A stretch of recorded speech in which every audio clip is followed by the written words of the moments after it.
Bonjour et bienvenue dans cette vidéo diététique. Petite introduction. Alors, l'obésité dans le monde. Le surpoids concerne 1,4 milliard de personnes de 20 ans et plus dans le monde. D'ici 2030, le nombre de personnes en surpoids devra atteindre 3,3 milliards. Le surpoids et l'obésité représentent le 5e facteur de risque de décès au niveau mondial et fait au minimum 2,8 millions de victimes chaque année. En France, 6,5 millions de personnes sont considérées comme obèses, soit 14,5% de la population adulte. La proportion de personnes obèses est passée de 8,5% à 14,5% entre 1997 et 2009. Voici pourquoi nous faisons cette vidéo sur la diététique pour vous aider à combattre les problèmes d'obésité. Cette vidéo se divisera en 3 parties. Partie 1, les recommandations générales du programme diététique. Partie 2, le programme diététique plus complet. Partie 3, les aliments interdits, les aliments à consommer et les boissons autorisées. C'est parti pour la première partie, les recommandations générales du programme diététique. Alors, tout d'abord, faire 3 repas par jour et si possible 2 collations. Le petit déjeuner doit être copieux avec très peu de beurre, sans confiture et sans utilisation de sucre dans les boissons qui pourraient être remplacés par des édulcorants type candérel. Évitez de grignoter en dehors des repas ou alors n'utilisez lors de collation que des aliments autorisés en quantité illimitée. Laitage à 0%, viande froide ou un fruit.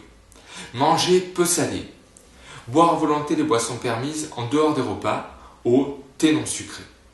Avoir une activité physique la plus constante et la plus régulière possible. Les viandes et les poissons seront grillés, rôtis sans graisse ou cuits au four en papillote, bouillis, pochés au micro-ondes. Les légumes seront cuits à la vapeur, à l'étouffée ou au micro-ondes et si possible sans rajouter de matière grasse. Alors maintenant passons à la partie 2, le programme diététique plus complet. Le programme diététique. Petit déjeuner. Thé ou café avec ou sans lait écrémé ou demi-écrémé sans sucre, plus ou moins candérel. Un laitage nature, yaourt 0%, fromage blanc 0% ou 30 g de fromage allégé à 20-25% ou un œuf coq ou une tranche fine de jambon ou de blanc de poulet. Une tranche de pain complet de 40 g ou 2 biscottes, 2 pains grillés suédois ou 2 vasas avec 10 g de beurre ou margarine allégée. À 10 ou 11 heures, première collation. Alors un fruit, à l'exclusion de bananes, cerises, figues et raisins ou un laitage à 0%. Ensuite, le déjeuner. Salade, crudité à volonté ou salade composée avec 2 cuillères à soupe d'huile par jour. Viande 100 g ou poisson 150 g ou poulet 100 g ou 2 tranches de jambon maigre ou 2 œufs durs, cocotte ou à la coque. Préparation et cuisson sans matière grasse. Légumes verts 200 à 300 g en salade, bouillis avec sel, citron, épices, moutarde, vinaigre, cornichons ou féculents 4 fois par semaine. 30 g de fromage à 20-25%, un laitage ou un fruit, pain, grillé ou biscotte. Alors à 16 h, seconde collation. Un fruit ou salade de fruits de 100 g ou 30 g de fromage à 20-25% ou laitage 0% ou jambon ou œuf dur. Dîner, crudité, 100 à 150 g. Alors, radis, concombre, tomates, choux, carottes, betteraves, fenouil, salade verte, endives. Soupe de légumes avec peu ou pas de pommes de terre, ou thon naturel, ou crevettes, ou demi-melon, ou demi-pamplemousse, ou terrine de légumes. Viande, rôti de veau, de dindonneau, poulet, ou poisson, ou fruits de mer, ou omelette, ou jambon. Légumes verts à volonté, 30 g de fromage à 20-25%, laitage naturel à 0% ou compote maison, pain, grillé ou biscotte. Alors passons maintenant à la troisième partie, les aliments interdits, les aliments à consommer, les boissons autorisées. Alors, les aliments interdits. Durer 1 mois, c'est la phase de préparation à la diète proprement dite. Aucun écart n'est permis durant cette période. Alors, éléments interdits, sucreries, bonbons, pâtisserie industrielle, biscuits, viennoiseries, tartes, chocolat, caramel, nougat, Nutella, glace, crème, pizza, quiche, pie saladière, crêpes, gaufres, sandwich, boissons sucrées comme le coca, soda, light permis par contre, fruits secs, pâtes de fruits, pruneaux, bananes, raisins, cerises, confiture, miel, marmelade, ketchup, pas de pain ni biscottes, chips, frites, fruits oléagineux, cacahuètes, noix, amandes. Alcool, le vin, la bière, apéritif, vin cuit. Les fruits frais exceptionnellement, une seule portion par jour. les féculents modérément, une petite portion de pâtes une fois par semaine, pommes de terre ou riz une fois dans le mois. Le reste doit être consommé avec modération sans exagérer. Alors, consommez des sucres naturels, jus de fruits pressés, nectar, fruits, 2 tranches de pain complet par jour à n'importe quel moment de la journée.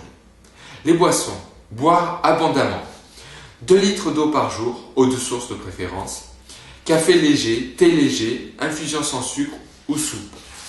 Alors maintenant qu'on a vu en quoi consiste le régime, comment trouver la motivation pour l'appliquer?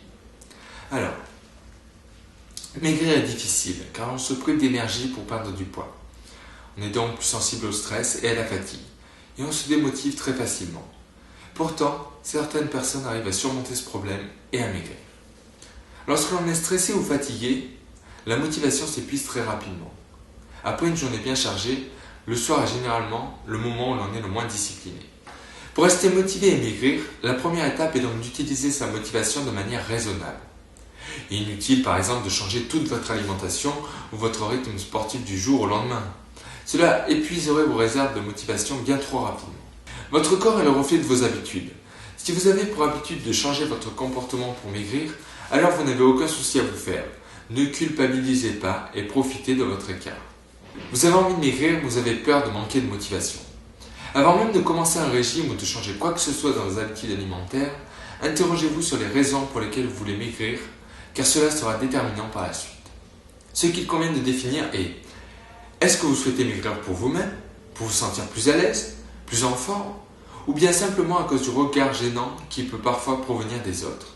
En effet, pour que votre motivation à maigrir soit au top, il faut que votre désir de minceur vienne de vous-même, et non pas d'une quelconque contrainte ou pression sociale. Beaucoup de personnes vivent très bien le fait d'avoir quelques rondeurs, ne nécessitant pas de faire un régime, et s'acceptent comme elles sont. Alors posez-vous honnêtement les bonnes questions. Ai-je vraiment besoin de perdre du poids? Ai-je vraiment envie de maigrir? Si vous estimez que maigrir est nécessaire et que vous répondez oui à ces 2 questions, alors vous venez de franchir une première étape dans la construction de votre motivation pour maigrir. Commencez par supprimer les sodas de votre alimentation. Une fois cette mauvaise habitude supprimée, passez à une autre mauvaise habitude, comme ne pas grignoter entre le repas du midi et celui du soir, etc. Pour certaines personnes, il est parfois conseillé de tenir une sorte de journal de bord de votre progression. Cela permet de matérialiser votre progrès, de prendre conscience des efforts accomplis et donc de conserver votre motivation dans votre perte de poids. Il ne faut surtout pas négliger le sommeil. Vous devez dormir suffisamment, minimum 8 heures, car votre corps sera déjà soumis à plusieurs stress auxquels il ne sera pas habitué lors de votre perte de poids. En effet, vous aurez une activité physique plus régulière que d'habitude et vous modifierez votre façon de vous alimenter. Pour conserver votre motivation à maigrir, ne rajoutez donc pas un obstacle supplémentaire à votre corps comme le manque de sommeil. Il paraît qu'exposer un vêtement que l'on veut remettre est une façon de se rappeler son objectif et donc de se motiver à maigrir au quotidien.